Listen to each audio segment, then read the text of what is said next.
Welcome, dear listeners, to the realm of darkness. Prepare yourself for a journey into the unknown, where spine-chilling tales and nightmarish encounters await. This is the domain of the macabre, the sanctuary of shadows, and the haven of horror. Welcome to the Witch's Tales, where nightmares come alive. Estamos muy agradecidos por la acogida que tuvo el podcast anterior. Es un placer presentar a nuestras queridas invitadas del día de hoy. Jenny. Hola chicos, ¿qué tal? Espero que disfruten mucho nuestro podcast, es muy especial. Y Liz. Hola, ¿qué tal chicos? Quiero enviar un saludo muy especial a la producción, a Kenny, a Wendy, a Sebas y a Vicky, donde quiera que esté. También quiero enviar un saludo a nuestros queridos oyentes, a John Gavilanes y a Dani Ruiz. Mi nombre es Gaby y el día de hoy yo seré la host de este episodio. Dear listeners, welcome to our podcast. En este podcast hablaremos cosas muy especiales de nuestro hermoso y querido Ecuador. Cosas que solo podemos encontrarlas en lo que son leyendas y cuentos. Así es. En el Ecuador contamos con 4 regiones: la costa, la sierra, el oriente y Galápagos.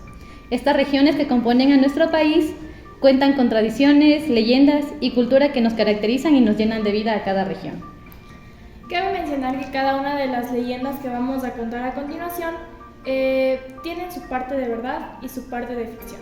Además, las mismas fueron recopiladas a través de nuestro link de la página de Witch's Tales y a través del chat de WhatsApp. Y sin nada más que acotar, let's open the book of evil. Horror waits for us. Nuestra primera historia se titula La leyenda de Cantuña. Esta leyenda es conocida como la primera leyenda del Ecuador. Una leyenda tan ecuatoriana que es muy popular ya que forma parte de nuestra cultura, de nuestra identidad y tradición. Esta leyenda quiteña relata la audacia de un personaje que burla al demonio. Cuenta una leyenda que a Cantuña, un indígena, constructor famoso y descendiente directo del gran guerrero Rumiñahui, los padres franciscanos le encargaron la construcción del atrio de San Francisco de Quito, conocida como la iglesia de San Francisco. La paga era considerable, pero tenía que cumplir un plazo de 6 meses, caso contrario no le pagarían nada. Cantuña, al ver que el plazo llegaba a su fin y la obra no estaba concluida porque el trabajo no era nada fácil, le invadió un terror inmenso, y este terror llegó a los oídos del diablo. El demonio se presentó ofreciendo realizar un pacto con las siguientes condiciones. La condición era que Cantuña debía entregar su alma al diablo cuando esta construcción estuviera acabada. Él aceptó sin dudarlo y miles de pequeños diablillos empezaron a trabajar en cuanto la oscuridad cayó. De pronto Cantuña se dio cuenta que trabajaban sin parar y que su alma estaría destinada a sufrir un castigo eterno en el infierno. Así que decidió engañar al demonio y tomó uno de los bloques de la construcción, escondiéndola bajo su poncho. Cuando el diablo creyó que había terminado la obra y el plazo establecido se acercó, Cantuña le dijo: «El trato ha sido incumplido». El demonio, asombrado, vio como un simple mortal lo había engañado, ya que no estaban todos los ladrillos puestos en el atrio. Así Cantuña salvó su alma y el diablo, sintiéndose burlado, se refugió en el lugar más recóndito del infierno sin llevarse su paga. Wow. Cada vez que escucho esta leyenda me parece sumamente interesante porque prácticamente es como que una simple persona, un indígena en este caso, burló a un ser tan grande como dice ser el demonio. Entonces es algo de no creer. Bueno, como les dije al inicio, las leyendas tratan de eso. Incluso se dice que si tú miras fijamente alrededor del atrio de San Francisco, tú vas a ver el lugar donde falta ese bloque. Pero obviamente, como dijo Liz, esto es parte cierto y parte verdad. Entonces, esto también nos muestra cómo también es la creatividad de las personas para llenarnos de identidad. Claro, sí, y la audacia también del personaje me sorprende mucho. Qué audaz y qué valiente. Bueno, por algo mítico que sabemos que puede ser, no podemos dejar de recalcar la audacia del personaje principal. Entonces, es una historia que la verdad como ciudad de Quito distingue mucho y también vale la pena conocerla. Así es. Sí. Bueno, Bueno, la segunda historia es de la Amazonía o del Oriente. Es otra de las regiones de aquí del Ecuador. Y la historia es del árbol de sangre de drago, ¿ya? En las comunidades de la Amazonía se cuentan muchas leyendas que forman parte normal de su cultura. Así que retrocediendo en el tiempo, se llega hasta una hermosa y apartada región de la Amazonía ecuatoriana, donde vive una tranquila y próspera comunidad indígena, regida por un anciano y sabio curaca, que tenía una bellísima hija llamada Sani. Al verla, muchos se expresaban de ella con mucho cariño, porque la joven daba una gran impresión, pero tenía un sentimiento que a veces la veía feliz y de la nada nuevamente como que ella ya no era feliz por nada. Y esa es una de las razones por la que la conocían muchos con el sobrenombre de la que nunca llora. Cuando llegó el invierno a la comarca, llovió de forma tan intensa que todos los esteros y los ríos se desbordaron. En ese momento, casas, cultivos, animales y demás cosas fueron arrastrados con esta creciente. La gente sufría y lloraba, porque es algo normal, mirando todo el desastre que se había causado. Pero solo Sani se mantenía únicamente indiferente, no mostraba ningún sentimiento y no derramó ninguna lágrima. Aquellos indígenas buenos, angustiados por el dolor, les pronunciaban la destrucción de que había dejado toda esta tormenta. Entonces comenzaron a murmurar entre ellos: «Mírala, no le importa nada», decían unos. «Ni siquiera le importa el llanto de los niños», decían otros. «Ella tiene la culpa de todo lo que nos está pasando.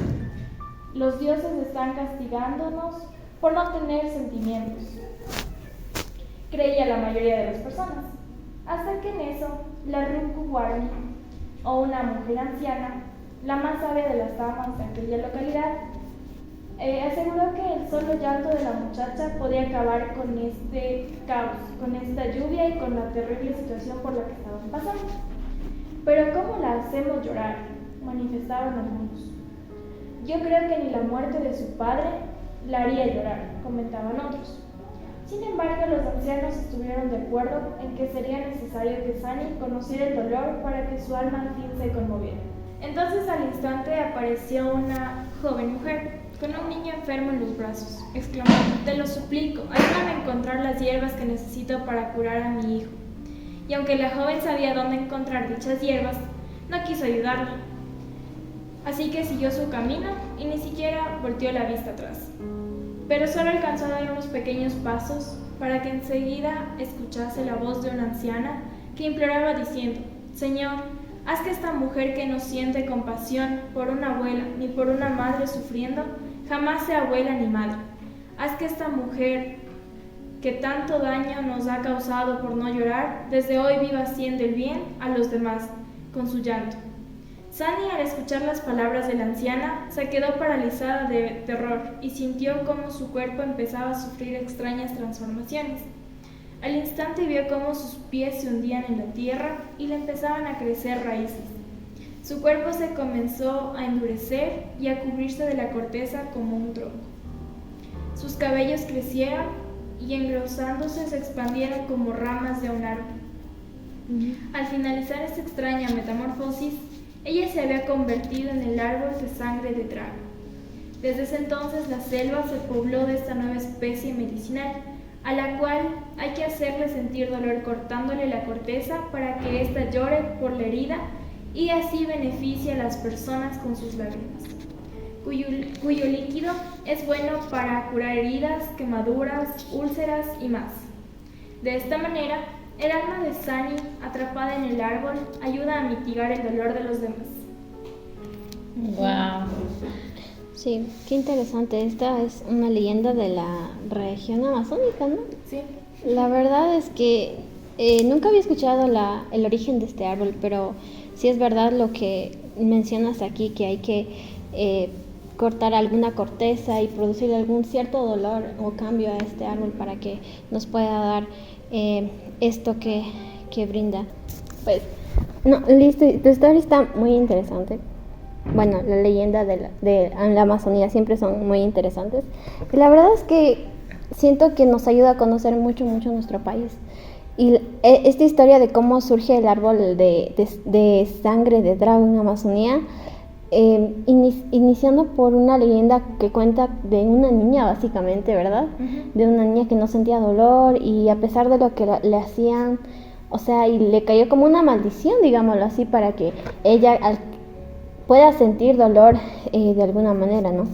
Y pues, como tú dices, ¿no? Este árbol surfe, o sea, el producto que nos da es a través de un dolor, ¿no? De una parte que, pues, en este caso es la corteza del árbol que es cortada para que nos dé este producto. Y pues, es muy interesante conocer esto, me parece. En cambio, yo alguna vez creo que escuché de este árbol, pero no tenía idea de que este árbol como que producía esa sensación de que se le corta y tuviera sangre, y conocer la historia es bastante interesante, porque prácticamente San, creo que es la protagonista, ella es como que la culpable de las desgracias de su pueblo solo por no sufrir. Exactamente. Y la naturaleza o Dios le condena a que ella sufra para ayudar a otros. Y eso es un concepto bastante interesante, la verdad.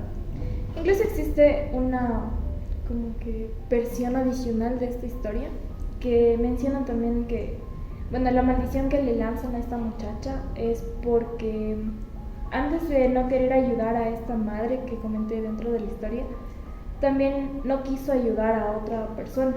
Y más o menos va la historia de que ella estaba en dirección a su casa, yendo por el bosque, y se encuentra con una anciana. Esta anciana le pide de la manera más comedida que le ayude a recoger ramas secas porque tiene a su nieto titiritando de frío en la choza donde ella estaba. Pero a la chica ni siquiera le interesó ni nada, entonces fue como que solo siguió su camino, ni siquiera le prestó atención. Entonces por esto es como que la anciana, que después no ayudó tampoco, le tira esta maldición de que ella no va a ser ni madre ni va a ser abuela. Existen varias versiones dentro de las leyendas. Ajá, cada una va a variar dependiendo de la región donde se cuente. Por ejemplo, tomando en cuenta la leyenda anterior, también hay gente que omite este detalle de que aún se puede ver el espacio donde falta el ladrillo y cosas como esta. Entonces, cada leyenda va a variar, pero todas están llenas de tradición y de cultura, la verdad. Sí, y sabes, es muy interesante y creo que es algo muy bueno que cada leyenda nos deja como una moraleja. Sí. Algo así. Sí. Como que debemos de actuar de la mejor manera para que después no suframos las consecuencias. Me parece algo muy cool. Bueno, y continuando con la tercera historia, y es una historia que, bueno, pues cuando yo la escuché dije, wow, no conocía esta historia, que parte de nuestra querida región de la costa y es de la provincia de Santo Domingo. Y pues ustedes conocen, ¿verdad? En Santo Domingo, no sé si tal vez se han encontrado con estos pueblos de los Sáchilas. Hay una leyenda que básicamente narra el origen o porque ellos se tiñen el pelo con achiote. Y básicamente esto comienza con la historia del veloz Titiri. Sí, su nombre suena como un poco gracioso, Titiri. Pero básicamente la historia cuenta que este veloz Titiri pertenecía a una de las tribus de Sáchilas.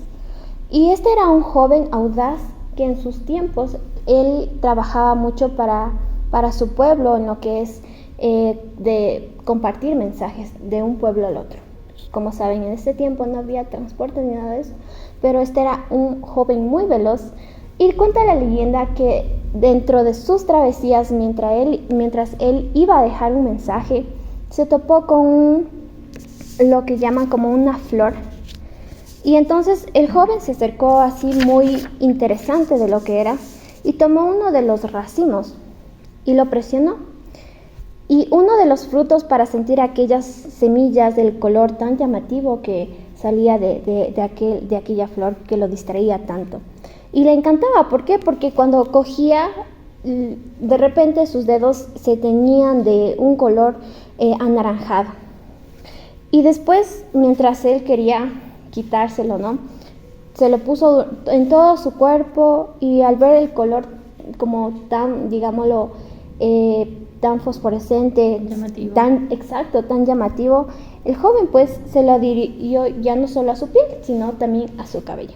Entonces le gustó tanto que el color pintó rayas rojas en todo su cuerpo e incluso lo puso en su cabello. Y es así que desde ese día los Sáchilas pintan su cuerpo y su cabello con achote en honor a Títere. Algo muy interesante es que el achote es el fruto de un árbol extendido por toda América Latina, y aquí en Ecuador pues hay muchos de estos, y sus semillas producen un pigmento natural rojizo que se utiliza mucho en la industria alimentaria, textil y cosmética. De hecho, los Sáchilas lo utilizaban mucho para los cosméticos. Y pues muchas tribus como los Sáchilas hoy en día utilizan el achote para pintar sus cuerpos en eventos muy ceremoniales, y también en estos eventos donde ellos muestran parte de su cultura, ¿no? Parte de lo que ellos son como identidad. Entonces me parece una leyenda muy interesante, y la verdad muy cool de cómo surgió este producto que es el achote. Es bastante impactante cómo lo cuentas, porque incluso viajando de aquí de Quito a lo que es Santo Domingo, en uno de los peajes que hay para llegar hasta allá, en el último peaje, de hecho, donde ya ingresas a la ciudad como tal, se ven estatuas de los Sáchilas, representaciones pues, y los ves tal cual, teñidos la cara, teñidos el cuerpo y teñidos la parte de aquí con achote. Y el color es bastante llamativo. La verdad no tenía idea de dónde venía esto, y eso que igual tengo parte de mí allá. De porque ti allá. también tengo familiares allá. Wow, Entonces qué cool. no conocía, la verdad, se me hizo un dato muy interesante. O sea, yo había, obviamente, en los libros de texto, en los museos, tú ves imágenes de los Sáchilas. Y bueno, yo pensé que usaban algún otro tipo de pigmento.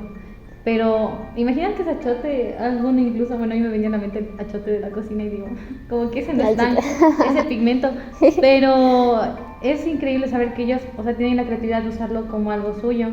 Por ejemplo, yo tengo entendido que cada signo que ellos pintan en sus cuerpos tiene algo que ver, o sea, también cuentan como una historia. Entonces es interesante porque tampoco conocía el origen de por qué ellos se pintaban el cabello de este color rojizo. Y me parece muy interesante tu leyenda.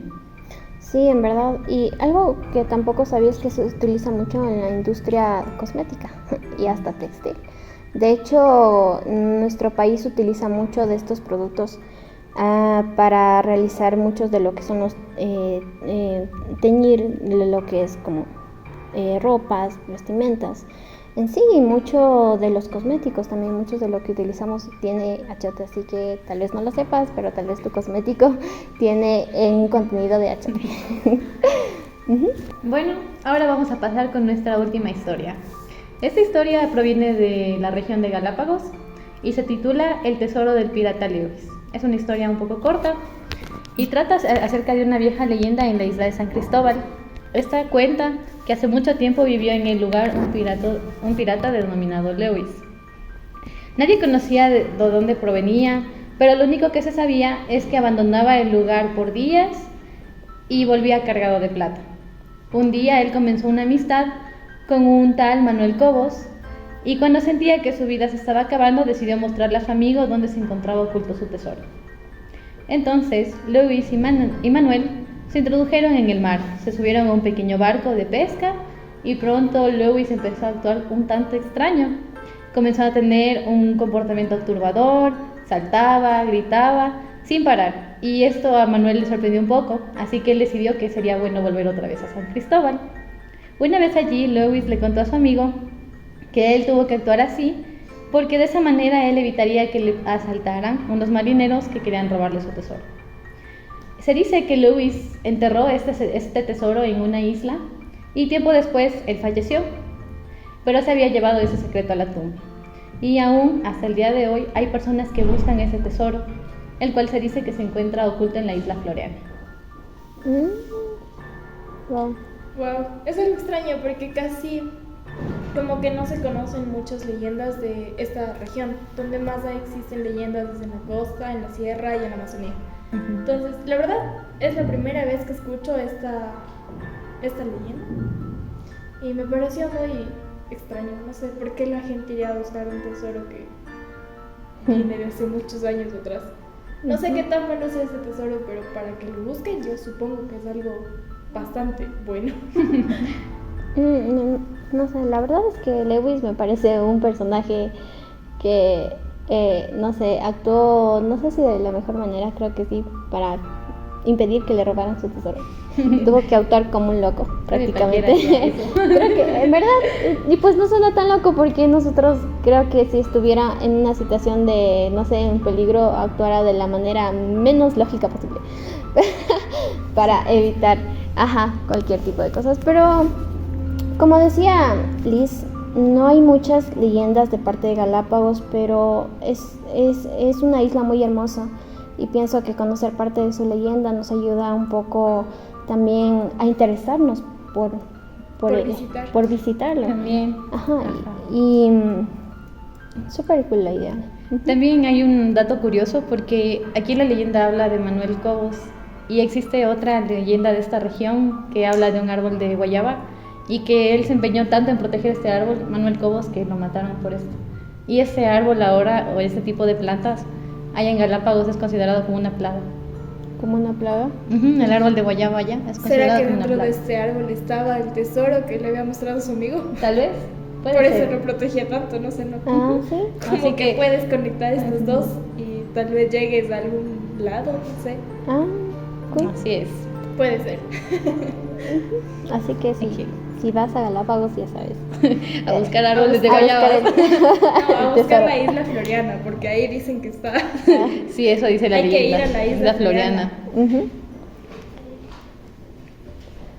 Ya. Okay. That's all, dear listeners. Thank you so much for joining us in this third episode of this dark journey. Stay connected to us, the gates of hell, through our Facebook fan page of Multilingual News and our Instagram. The Witches Days, y no olvides también mandarnos tus historias, estaremos muy atentos de tus comentarios. Wherever you listen to your podcast, and prepare yourself for a never-ending nightmare. Although this time the nightmare will be real. Gracias a nuestra querida producción. Gracias a ustedes también por vernos. Y por Nos estar con vemos en la nosotros próxima. otro episodio más. Nos vemos en la próxima. Bye. Adiós. Adiós.